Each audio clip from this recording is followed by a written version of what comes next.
శ్రీవారి బ్రహ్మోత్సవాల్లో రెండవ రోజు రాత్రి స్వామివారు సర్వ విద్యా ప్రదాయిని వీణాపాణి అయిన సరస్వతీమూర్తిగా హంసవాహనంపై దర్శనమిస్తారు.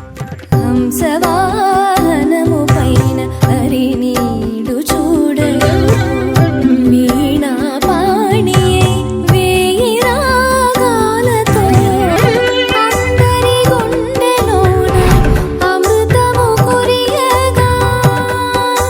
హంస పవిత్రతకు స్వచ్ఛతకు ప్రతీక. హంస పాలను నీళ్లను వేరు చేస్తుంది. అలాగే మంచి చెడుల విచక్షణను తెలియజెబుతూ భగవంతుడు వాగ్దేవి అయిన సరస్వతీదేవి అలంకారంలో భక్తులకు ఆత్మజ్ఞానాన్ని బోధిస్తున్నాడు. తిరుమల శ్రీవారిని హంసవాహన సేవలో వీక్షిస్తే మనలోని అజ్ఞానం తొలగిపోయి జ్ఞానాన్ని పొందగలం.